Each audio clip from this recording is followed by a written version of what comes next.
Amerikako doinu koloreduna deitu dugu. Kanadatik hasi eta Hego-Ameriketik dauden musika estilo eta koloreak ekarri nahi ditugu holtzara. Hori bai, hasi baino lehenago, eta horrelako kontzertu batek izugarrizko lana duelakoz, ez bakarrik partitura prestatzen eta goz horiek guri dagokizkigu, baizik eta ensaiatzen, bi ensaio orokorra egin dira eta ikasleak buru belarri aritu dira lanean, eta orduan gaur holtza gainean parte hartuko duten guztientzat lehenengo txaloa eskatu nahi dizuet.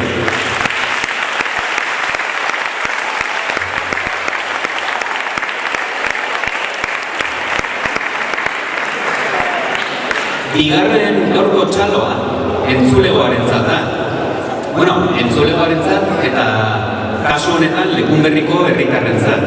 Zeren aurrekontu parte hartzaileen proiektu horren barruan, eszenatokia zen horietako proiektu bat, bozka egin zitekena, hori irabazle suertatu zen, guk musika eskolatik ere izugarri mugitu genuen horren aldeko bozka egitea, eta gaur estrenatzen dugu eszenatokia. Beraz, guztiontzat, bozka egin zutenentzat, eta ez dutenentzat, txalo hori. Guztiok disfrutatu ahal izango dugula.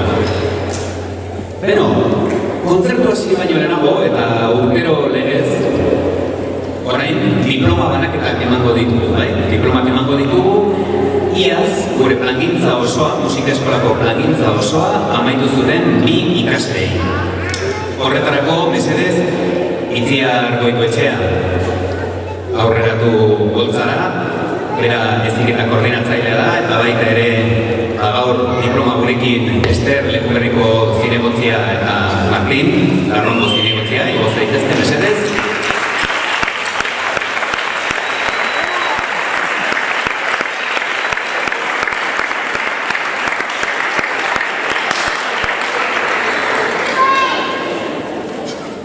Eta diploma hartuko dutenak, eta hogei merezitako txaloa, Ane Ezkurdia Roteta eta Saioa Ganuza García Dalbeni. Fans eta guzti ekarri dituzte.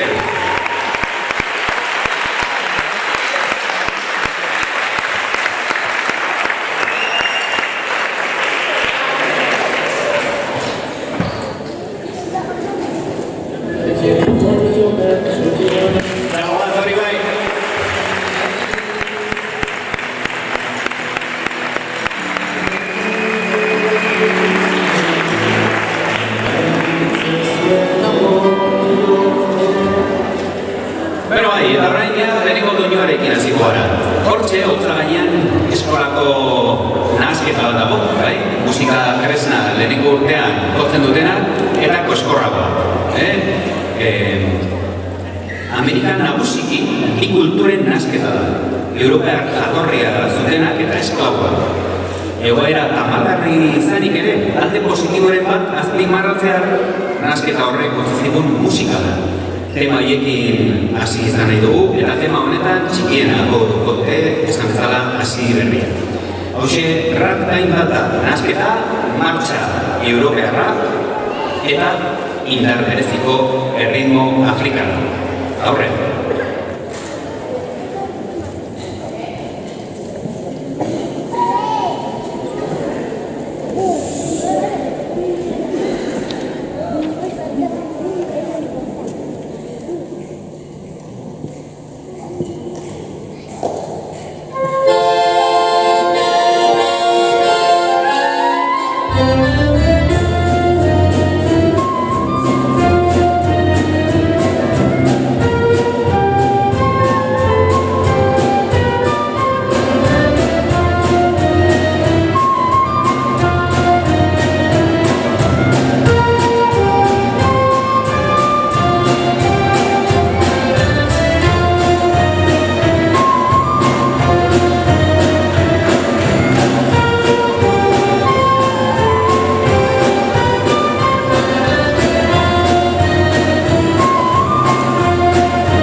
Andetara goaz, Perura. Horrego doinoa denak oso ezaguna duzue, El Condor pasa, bai? Tema honen egilea Daniel Alomia izan zen. Izen hori egia esan nahiko ez ezaguna da. Baina jakin ezazue bera kompositore klasiko famatua izan zela, bai? Klasikoan burgitu zuen bere karrera guztia, baina beti ere oinarrituta Peruko herri tradizioa. Eta oso ezaguna egingo zaizue, zeren Simon Gartunkelen bertsioa egin zioten. Gainera hor izugarrizko liskarrak egon ziren. Zeren diskoan jarri zuten Peruko herri kanta zela eta Daniel Alomiaren familiak epaiketara eraman zituen, hor eskubideak, kantaren eskubideak, bai, bereak zirela, bai, azpimarratzen.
Benetan gizon bitxia izan zen, tipo gogorra beste batzuen esanetan, bai, zeren edozein tokira joan eta izugarrizko polemika sortzen zituen. Baina polemika ez da txarra, zentzu honean, ez, zentzu honean sortua bale bada, eta batek pentsatzen duena defendatzeak ez luke inor bindu beharko. Berari, duela 30 urtekin egin zioten elkarrizketa ekarri dizuegu. Astor Piazzolaren omenez guk bertsio berezia egingo dugu. Entzun, entrevista. Buenas profesoras, a usted se le conoce como el sádica y sin embargo parece estar en contra del tango clásico, por lo menos. Sí. No es cierto porque no estoy en contra, simplemente yo tengo mi posición que es hacer una música diferente. El problema es que en Argentina todo se puede cambiar menos el tango. O sea, el día que se me ocurrió a mí cambiar fue una especie de revolución. El tango es considerado casi una religión, una secta, hacer siempre lo mismo, estar dentro de un círculo así que uno cree que no tiene salida. Así que a mí se me ocurrió cambiar y tuve muchísimos problemas. Lo sigo teniendo aún hoy. Porque el pueblo sigue siendo la mayoría le gusta lo que es no pensante y la minoría le gusta pensante. Es decir, usted vive para la minoría, toca para la minoría que piensa a unas sabiendas de los perjuicios que puede ocasionar esto ante el público, no la gran mayoría. Bueno, sí, yo tengo que arreglarme a eso, tengo que tener coraje de decirlo, ¿verdad? Porque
Eta Argentinatik Jamaikara goaz. Usain Bolt eta Bob Marley. Gaur Bob Marley, noski. Bob Marley, jakin burla eta irein asko jaso zituela, bai? Mestizoa zelakoz, pentsa. Eta egia esan behar, beti arro agertu zen horretaz. Ez bakarrik bere jatorria batik, baizik eta beti paso egiten zuelakoz guzti horretaz. Eta bere musikaren erritmoan fijatzen bazarete, lasaitasuna eta patxada hori bikain isladatuta dago.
República Dominikarrera joango gara, eta horrengoa esan bezala oso ezaguna da baita ere. Ojalá que llueva café. Hauxe ensaiatu dugun aldiro euri egin du, azken aldean. Bueno, kira, eta ensaiatu ez dugunean baita ere euri egin du. Beraz, espero dugu gaur bikain afinatuko duzuela, eta ber bultzada ematen diogun bodeiei eta peikoz udaberria etortzen zaigun, ezta? Bueno, tema honetan, Juan Luis Guerra berak herrialdeko bere herriko itxi bat ezagutzera eman nahi zuen. Horixe zen bakarrik bere asmoa, eta gero beretan famatua egin zen, bai? Nahi zuzen ere, batxata herrikoa.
jakin ezazue, más que nada esaerak ez duela hori esan nahi. Portuguesetik itzulia, estoy de acuerdo esan nahi du, eta urritera guaten Guatemala kanta honen zentzua ikusi, pero que boba, hace lo que quería esan nahi du. Hori da izan bat da, beraz, dena barkatu da.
Brasilen, salto egin eta Kanadara goaz, gora, Quebec herrialdera.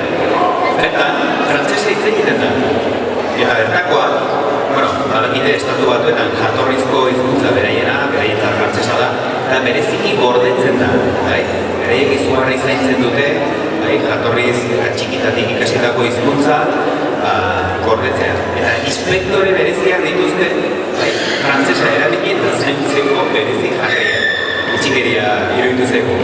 Noski, guk ezagutzen dugun frantsesarekin nahiko ezberdina da, eta hor txibi ginen.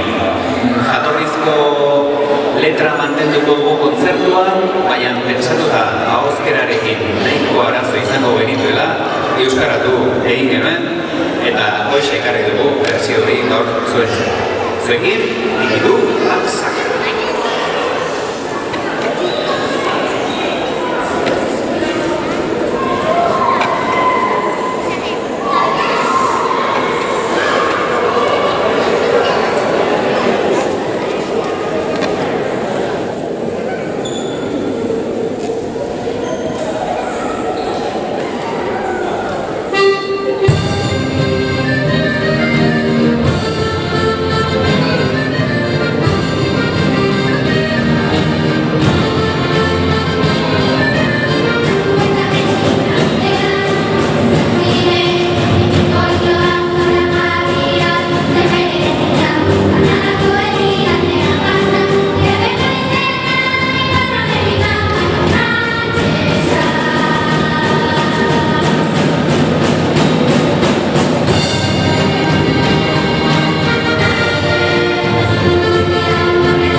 kompositorea Nicandro Castilla izan bazen ere Pedro Infante egin zen famatua kanta honekin. Eta ez bakarrik kanta honekin, baizik eta bera oso eskuzabala da zen. Mexikoko musikari eta aktore famatua bihurtu zen, eta urte askoz, larun batero, 300 personetik gorakoik janaria doainik ematen zielako egin zen famatua. Bueno, azkeneko doinoa entzun aurretik, eskerrak eman nahi dizkizuegu, etorri zarte guztiei, Larraun eta Lekunberriko udaletxeei noski, parte hartu duten guztiei, eta 3 ohar azkar. Bat, matrikulazioa, atzoa emaitu genuen, epe ofiziala, baina horretik norbait despistatu xamarri bihibegalen bada, badaki, deitu dezala eskolara, eta listo.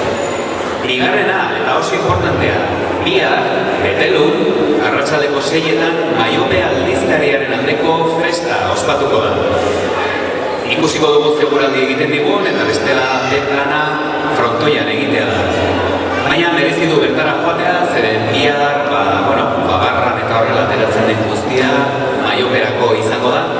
Eta horixe da, urtean behin musika eskolak antolatzen duen kontzertu berezia.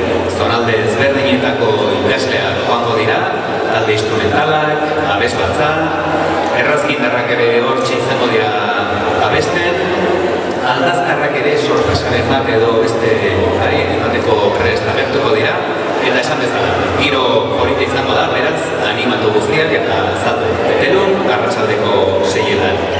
Hirugarren oharra, egizen zeiten, urterokoa, gero laguntzen badin duzue aurkiak, bakoitzak berea hartu eta kanpora eramaten, izugarri lagunduko duzue. Azkeneko txaloa, denbora luzez, lanetan ibi diren irakasle guztientzat da, instrumentoa prestatzen, txalo bat, irakasle guztientzat.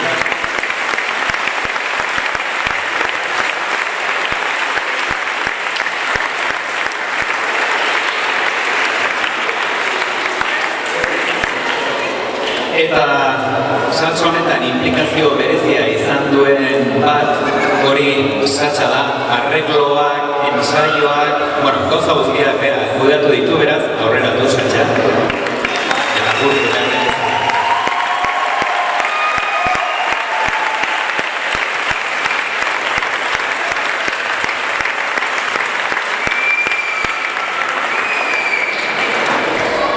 Eta gauzatxo bat azten nuen, eta aprobetsatuko dut hemen jende asko zaudetela. Igande honetan 8, Larraungo eguna dela eta linda bat antolatu behar da, Lekunberriko kaletan zehar. Hortxe, hainbat sektore mugitzen ari dira, alik eta ekimen politena sortzeko asmoz, eta hortxe primeran pasatuko dugu grabazio hori egiten, guztiak animatzen zaituztegu, eta bereziki guk musika eskolako ibaitere animatzen zaituztegu, zeren hor gure kontzertua eta bazkari aurretik egingo da, eta hortxe, Mitxausenearen aurrean hortxe tokatu zaigu gure tokia. Baina, hainbat beste erakunde baitere parte hartzen dute, orduan, adi egon, zeren hortxe sare sozialetan eta zabalduko da, eta seguro toki batean edo beste batean guztiontzat toki polita izango dela hor parte hartzeko, animatu beraz. Eta horrein zuekin La Calandria, rantxera bat, nahi duenak badu dantzatzeko, hor horrean tokia ere dutzi dugu, ez da herriko plaza bat, ez da giro hori, baina animatzen balema da, satxarekin dantzatzea rantxera hau, primera, ongi etorria.